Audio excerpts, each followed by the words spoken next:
welcome to a 4x match reaction. It's the first competitive one of the season. You join us just about 25 minutes after Celtic drew one each with Danish side Midtyland in the Champions League qualifier. Just in case you somehow missed the game, Celtic started very well, were on the front foot and eventually got the breakthrough from a new Israeli signing, Leo Abada, and everything looked to be going pretty well. But then a moment of madness when Near Beaton, who was already on a yellow card, decided to get in the face and start pushing and shoving the Midtyland boy who went down looking for a penalty and been booked for diving, seen Beaton receive a second yellow. It sort of disrupted Celtic's flow. They had to make a sub, and I wouldn't say they were really in massive danger against 10 men. In actual fact, it didn't last too long because the aforementioned player who was booked for diving got a second booking for diving early in the second half, which seen it 10 against 10. Fortunately though, Celtic did concede, and it was a free kick from between the box and the corner flag. It was whipped in at pace by Brazilian Evander, who, funnily enough, Eric Sviatchenko singled out on his guest interview with us a few years ago as the danger man for Midtyland. But I don't think Vasilis Barkas really covered himself in any glory to try to save that. But at the end of the day, a lot of fans thought we were going to beat. I think there was a lot, Danny, I'll start with you. There was a lot to be really positive about in the first half hour. It looked like Ange had somehow worked a lot of magic with what he had at his disposal, but in the end, it sort of, there was still a lot of individual errors and, to be pretty honest, probably a real lack of quality in some areas of the park. I mean, your overriding feeling after that is imagine what he could do with a full squad. Postecoglou, that was... I was a couple of minutes behind the live feed, so I turned my phone off before the game, because there's nothing worse when you're invested in the game and then you get a text saying there's a goal when you're watching like a throw-in or something. But I'd love to have seen my heart rate that first half. I thought the first 10 minutes went on for about an hour. I thought we didn't have the ball at all. Kept trying to play it out for the back. Greg Taylor was playing as a midfielder. Ralston was playing as a midfielder, and it was just bonkers. And then after about 20 minutes we grew into the game, and no, we were never out it, but I just thought the first half, and then after about 35 minutes I was on the edge of my chair going mad when the goal went in, and I thought that it was no more than what we deserved. I thought we were brilliant in the first half, and just as you said, a moment of madness with Beaton cost us really, because it cost us not just our only quote-unquote experienced player at the back, but it cost us Abada as well, who was sacrificed for Dane Murray. And Abada looks like a really good player, and he scored a goal, but that ball he put on Christie's head was unbelievable as well just before the goal. And there's so much to be happy about. I was dreading this game. I'd seen a few of the friendlies, and I thought after the Bristol City game in 60 minutes, I was like, you know what, there's something Postecoglou's trying to do here. But the night, it was just, I text my mate, I put my phone on play mode, I broke out it, he texts my mate saying this is kamikaze football, and I don't know if I'll be able to last the season if it keeps going. I'm devastated they never won. They did not deserve anything other than a win tonight, and they were really, really, really, obviously it's the same old mistakes really. Beaton, he could point to that. Barkas should really have saved the goal. I don't know what he's doing. Even you see, he's not even in position. He's trying to cover the near post, but he's kind of leaning over to one side. He just looks really disgusting. But we were unlucky, hit the mid-work twice. Edouard really should have scored, but there's so much to be promising. Like I said it after 35 minutes, but I've seen enough. Just the board need to back Ange now. They just need to give him the money. And look what he done that shower of shite for last season. Andy, I'll bring you in. That is a completely different team to what you've seen it after the first half. That is a different team to what we were watching last year. 100%. I think that I was a bit like you. I was a bit, obviously, I've been looking forward to the football coming back and all the rest of it, but I was still a bit fearful because obviously he's just got a team full of shite, really, in particular that back line. But there was so much to be positive. I mean, there's a lot went on in the game. There was some of the same old Celtic, the same old Beaton, the Ralstons, Taylors, who just aren't going to be good enough for Celtic. They shouldn't really be here at this point in time. But I'm keen to obviously try and focus on a lot of the positives, and there really is, like you say, like there's so much. Just some players just look rejuvenated. They just look completely different football players. McGregor, I thought he's not really been mentioned much, but I thought he was outstanding. He was trying to lead and set an example, and that's what I got for him. Sorrow again, just that boy, his weight of pass. Like, see for the role that obviously sort of plays in that defensive midfielder role, so in front of the back line, but he's got a willingness to drive forward with the ball as well. I thought a lot of attacks came through him. Christie, a guy I've done it, we've all done it, slated him to the death. Again, looked like the guy that Rodgers broke into the squad and everybody thought was going to sort of take over that Stuart Armstrong role. I thought Christie was excellent tonight. In comparison, he wasn't just fucking hitting everything that came to his feet. I thought he was really, really effective. Abada, again, somebody who I was gutted to see him get off. He looks like one of the players who really is sort of gets you an edge of your seat. He's wanting to make things happen. He looks as if left foot, right foot. Before the cross you mentioned with Christie, put another one in. It's just he looks to whip it right in. Seen him try to go at somebody as well. It's something we really, really missed last season. Obviously Forrest was out, Dembele was shunned, and Johnston was injured, so we didn't really have any width, any wingers. An MD that was looking to run at somebody. So just seeing that and having somebody who looked sort of fresh and he just wants to play like that. Obviously when he came in and got his goal as well, it's something that we've just been missing. Goals for wide areas, guys that are willing to come in. Brilliant.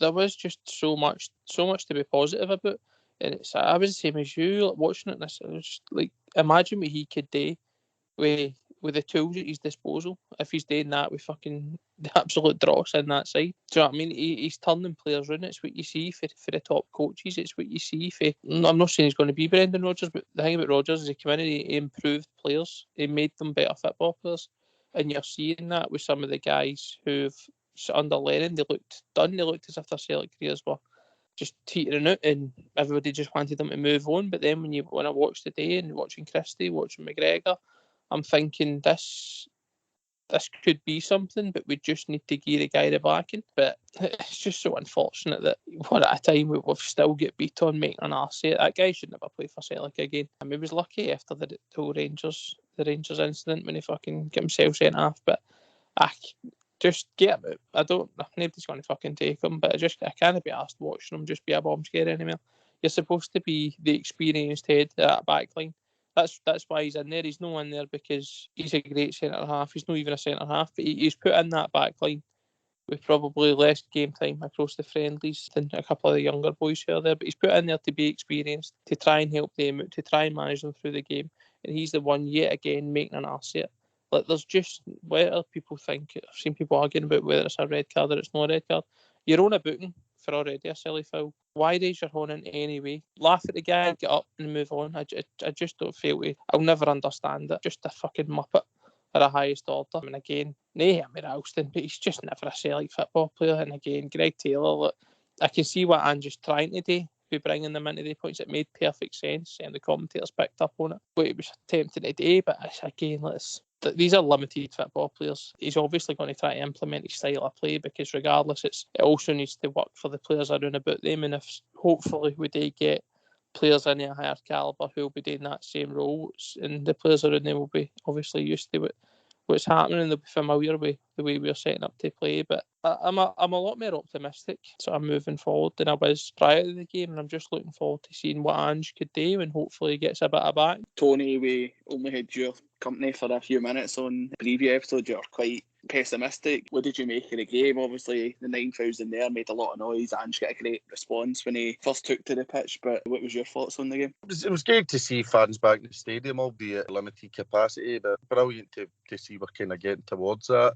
I give credit to the manager. I mean, I was pessimistic because I didn't think we should be getting into a Champions League qualifier with the kind of back line with Taylor and Ralston. I think that was vindicated tonight because they were shite. They aren't good at what his system is. I'm assuming he obviously wants them to be able to pass the ball, drive down the wing, put good balls into the box. They can't do any of that. They're not competent enough. So that was my worry. And defensively, I don't think they're very good either. I thought Welsh starting and then Beaton, I think, how can we be getting into Champions League qualifiers with an experienced centre-half and a guy who isn't a centre-half who let us down the last kind of big game he played in at Ibrox? And again tonight, footballers get a bad rap for being thick as fuck, but that's up there with one of the most stupid things I've ever seen a football player do. I mean, people say this day and age, I mean, it's been like that for fucking 25 years. You flick your horn in somebody's face, you're getting usually a red, but you're getting at least a second yellow. Just so ridiculous.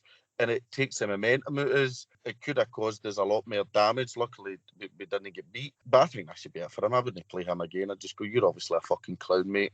We'll get you a new club, that's it. And hopefully, I'm sure people have seen on social media that Starfelt was watching the game tonight. It looked as though he's in a hotel. I'm assuming he's in the UK. Hopefully he can come in for next week, but I don't know if there's isolation rules that might prevent that. There were real positives there as well, which is again credit to the managers. I thought Ryan Christie was brilliant, which I didn't even think he'd be anywhere near it tonight, and I thought he was really effective. I know he'd maybe one shot, he shot for distance, and it wasn't the worst, but I thought his passing was good. I thought he was really energetic. His pressing was effective. I was really happy with him. I think that's what Andy says. He looked more like the player under Rodgers.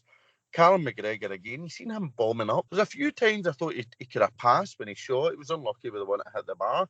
But again, he looked energised and he looked as though he was all over the place. If you can get him going the way he was 2017-18, you've got a cracking player there. I thought Turnbull was quite good in spells. Sorrow's mental, man. He is a dead set for a booking every week, but he does fly in, but there's times he wins the ball and he's some of his passing's really good at times. He just needs a bit of coaching. I think he just needs to calm down. But he again very energetic. There was a time I think maybe 85th minute he gets up the tarp and I think he maybe just played the ball past the Yeti, but it was really composed play. I thought the young guy Murray come on a few kind of moments where he passed the ball at a player, passed it to the opposition. But again, a young guy like that shouldn't be playing a Champions League qualifier with that much pressure. But I mean, the pressure that boy must be under must be ridiculous. I mean, I love the fact that we can give youth a chance, but play it in a game where it's a cup game or when the league's done, or kind of bed them in. Throwing them into this can be potentially damaging. Again, that's no the manager's fault. It's the board's fault because of no. I mean, when did we know we were going for Postecoglou? About 6-7 weeks ago. When did Frimpong leave? January? I mean, how have we still not signed the right back? It's crazy. It's just, I mean, the definition of insanity, doing the same thing over and over again. We seem to do it with the Champions League all the time. But I think if we can sort the defence out, I think we can go over to Denmark and win. I don't have any real doubts about that. I think, again, I thought Abada, a couple of great crosses in. Certain have been badly missing. I think they're there to be got at. They'll obviously be missing the guy at the centre half. I don't think we'll be missing it. We beat on. So a lot of credit to the manager for me. Great to see fans back at Parkhead. There's players there that shouldn't be there. But overall, I mean, I thought we were going to lose. So don't get me wrong, we should be turning over teams like that at Celtic Park, but it's just the position previous people in the club have put us in that it's going to take a wee bit of time, unfortunately, to get it back to where we should be. But overall, disappointed with the goal as well. Actually, I missed that out. Barkas completely to blame. I was hoping to give this guy a chance. That's just fucking criminal. Pulled his horns away. He shouldn't be getting beat like that. We might need to be looking at a goalkeeper. But there's good players there. And hopefully the manager's got another good few coming in. Aye, definitely. I think a few years on the pod have wanted to back Barkas, and you know what, it's all right doing it in pre-season, but the night was another disappointing. Like, he didn't have much today, but I just thought to be beaten from that angle was just sort of unforgivable. And as you say, like, it looks like he should just come out and command it. And like, you any player that plays for Celtic, you want them to be a success, but Barkas, like, in terms of any Celtic keeper I can remember, he doesn't seem to have any sort of stature or like being able to command his defence or command his box. Like, it's disappointing. Maybe he will come good, but I don't know. I spoke to you as well a few weeks ago saying I wondered if Postecoglou would like to bring his own keeper in. I know there was talk about Matt Ryan, who's obviously moved to another club, and then even at the weekend you had links with Fraser Foster again, which I don't know if that's the answer. But Danny, just one person I wanted to bring up to you was someone that sort of fell into the team sort of by default with either how poor the centre-backs we had, like Shane Duffy in that last season, and injuries to Julian. But I thought the night Stephen Welsh was very impressive. I thought he looks like he's really learning from Angeretti and developing as a player. I know he did give the foul away that led to the goal, but other than that, I thought he was very good tonight. What did you think of him? Didn't think that was a foul. I thought he won the ball quite clearly. I thought he was outstanding, and I don't hold out much hope for Welsh. I think I said it on here. I think he's a kind of Darren O'Day type, where he could maybe get a job out of him, but he's going to he's got a very low ceiling as a footballer. But I must admit, I thought in the night he was outstanding. Played like a 28-year-old in that team. Made a joke on here the other day that he's our only senior centre half, and fuck, he played like it tonight. I don't think he put a foot wrong. I thought he was really unlucky with that free kick. Really impressed with how he read the game. He had a couple of great tackles in the first half. His passing could have let him down slightly towards the end of the game, but I thought it was really good. And as you say, he kind of fell into the team last year through injury, and then kind of been steady enough that he wasn't as much of a disaster as the rest of them. But you know, the manager could be the making of him, and I know it's early days, but as you've seen that Postecoglou training video, he seems, he was kind of giving him a hard time for no winning a ball, but it was like a kind of, good way, as if he'd kind of taken him, as if he'd taken to Welsh kind of early on, and listen, we need 2 centre-halves, and if we need a right back. I thought the criticism of Taylor was quite harsh. I actually think Taylor did a decent game tonight. His lack of quality on the ball is you can get away with that. Other clubs probably can't get away with Celtic for too long. But I thought his energy was really good. I thought he defended really well. And I'm finding it hard to fault anybody really in that, because they all look as if they were at least trying to play to the system that the manager put them in. But Welsh, really encouraging. And if Postecoglou can get that extra kind of 20% out of Welsh, it could be the difference between him being, a kind of stand-in for a couple of years, and then, you read that he's fucking signed, I don't know, for somebody in the Championship down south, or he could be somebody that's going to be at Celtic for a long time. But good luck to him. I thought he was outstanding tonight. And throughout most of pre-season, Postecoglou had went with a Jetty up front. He obviously went with Edward tonight. I thought, obviously we don't know what's going to happen with Edward, or if he will be there for the fullness of this season, but I thought at times again, like you've come to expect it with Edward the last few seasons, but he's just not as clinical as you'd maybe like. I thought he had a few big chances tonight that he should have done better with. I'd have to agree with you. Aye. He's looked like that recently, and obviously you would put it down to the whole team. I mean, take last year for example, the whole team were miles off, and he was no exception to that. Obviously, he still finished the top goal scorer, but you would have fancied if it was the Edward for maybe a year or two prior to that, he'd have double the goals that he did. Like you say, in the night, it was just, you felt as if a fit and firing Eddie that we've seen in the past would have had 1-2. And there was that one in particular, I can't remember who it was that played him in, but he went through 1-1, and it was almost like a pass back, to be honest with you. And it was just something's not quite right about him, but I'm hoping that in this occasion it's just a wee bit of match fitness, but match sharpness, as you say.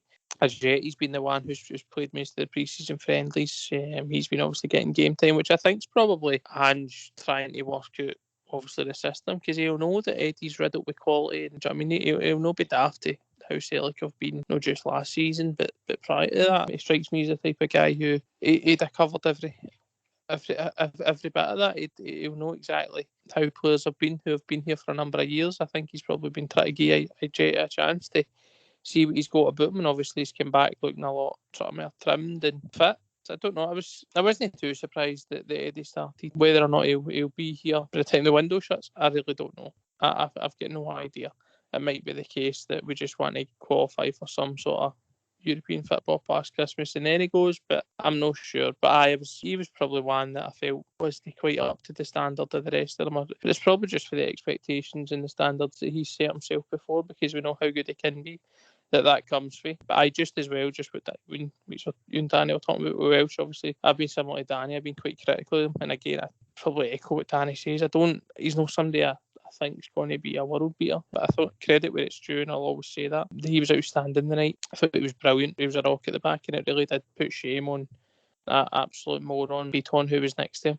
When a young boy like that, he's struggled at times in the past and he's made mistakes, but he's the one who's acting like the experienced lead there. I just wanted to obviously bring that up and give him credit where it was due tonight. Definitely. I think, I said on the preview that I've never been a big fan of Beaton, because it's not just a one-off you get with him with these type of mistakes. Like, you can even go back to his European debut against Ajax, and I think he was on the field about 8 or 9 minutes before he gets sent off. And like as you mentioned, like the last big game Celtic probably had was the New Year game at Ibrox, and he gets sent off in that. And like, it's just, as you say, Danny made a joke about it, about Welsh being the only sort of senior centre back, and I completely agree. It did look like it, and good luck to him. Hopefully he does come on leaps and bounds under Ange. Tony, we're at the halfway point. We've seen Midtyland for 90 minutes, and we go to Denmark next Wednesday, hoping to come out of that tie and face either PSV or Galatasaray. How confident are you that we can do it? I don't know if it's the same as the Euros, but I think the Danes will have a pretty full stadium if it's the way they were in the Euros as well. That could obviously have an impact. But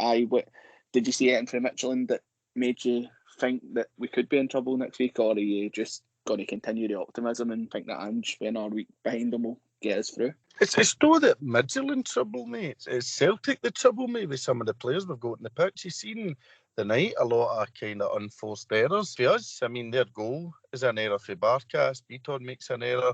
Quite a lot of stray passes. I didn't think they looked much of a team, but don't get me wrong, I think next Wednesday will still be a tricky tie. Away from home, we're usually a bit shaky in Europe. It's a massive game. It's such a big game, because if we win, irrespective of what happens after that, we would be guaranteed the Europa League, which is massive, which is really important. So I'm hoping we can go over there and win. I think if we can go over there, get the first goal, and hopefully we have better players in the pitch to obviously shore up the defence and potentially score again. As you touched on, Edward should be burying that as his bread and butter, a wee dink. I don't know what team we're going to have next week. Is anybody going to go? Is anybody going to come in that we can play? It's really hard to tell. So I think it's a toss-up. I think it's 50-50 going on tonight's game. They'll have the home advantage. Obviously, the away goal rule is gone now, so it's just a pure toss-up. I don't really know what to expect. I mean, I'm assuming we must be announcing a couple of more players before then. Hopefully, there's players that can actually play, but I suppose we'll soon see. But I'm looking forward to it. I'm glad the football's back, and I'm glad that the fans are getting in. Hopefully one of us gets a ticket soon. So we'll see how next week goes. I think we've got West Ham before that in a friendly, and then that's just mere game times for everybody. But I'm looking forward to it. But I don't want to say we're definitely going to get through or we're going to go. I'm much more optimistic than I was on the previous podcast. So and Ange we trust. Definitely. I think I always are pretty optimistic compared to what we were on the preview. Danny, what's your thoughts at the halfway point? I know, as Tony said, I know me and you had one day hoped to see David Moyes in the Celtic dugout. Unfortunately, he'll be in the visitors dugout on Saturday. But I think next week might come too soon for us, just like I thought the night would come too soon for us. But we've got a chance going into the second leg, which is all I was really kind of hopeful of throughout the day, thinking about the game. I don't think Midtyland are up to much. I mean, I think they had 2 shots in the game. I don't think they're great, but at the same time, if we're going to give them a goal that we did tonight, then they will punish us.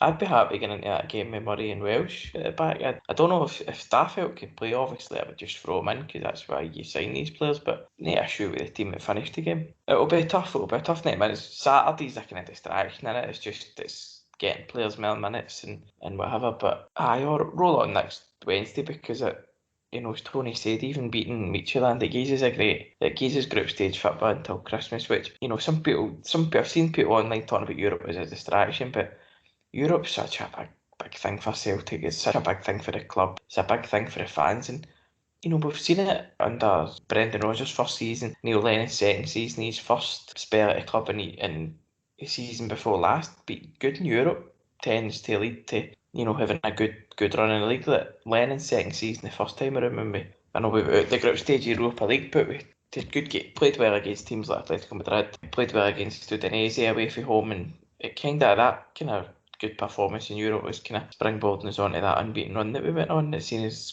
going to win the league, and the same with the Europa League the other year with Lazio, and that it just breeds confidence. And because let's face it, even Midtyland are better than 10 of the 11 teams that will play this year in the league. So it's most teams that we play are better than everybody in our league except with the exception of Rangers. So if you're winning in Europe, it breeds confidence. So to get group stage football would be massive. But I must admit, I'm a wee bit more optimistic than I was before the game. I've seen enough tonight to suggest that if it doesn't work out for Postecoglou at Celtic, then it's not going to be 100% down to him.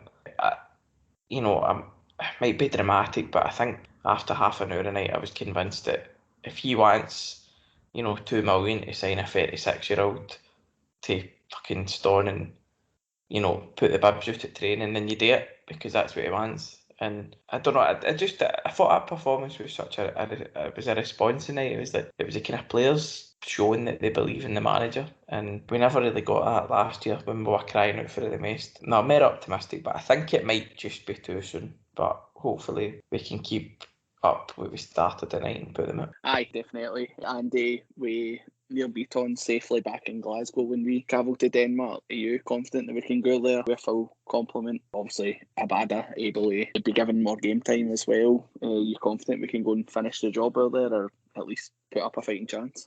I don't think there's any reason why not. I mean, it's been well documented that obviously Midtjylland have lost a fair share of players. There was a couple of players that have no travelled because they're wanting to move on. Like, they face a lot of similar problems to ourselves in the fact, like, if you look at Iron and things like that players want to move on, to get injuries, you do a sort of transition, if you like. And that's obviously played a part of why they really didn't offer much at all. Don't get me wrong, when you go away in Europe, particularly when you're Celtic, strange things happen. Guys like Neil Beaton are somehow in your team and making arse things quite often. So I wouldn't be surprised to see somebody make a mistake. But I think on the showing of the game and for what I've seen for our players who you would consider a threat, so Abada and Christie and McGregor, and I think for what I've seen for them, there's no reason why we can't go there and put the ball in the net. No reason at all. And if anything, I think it just we're going to find ourselves in a better position with Beaton at the back, and if it's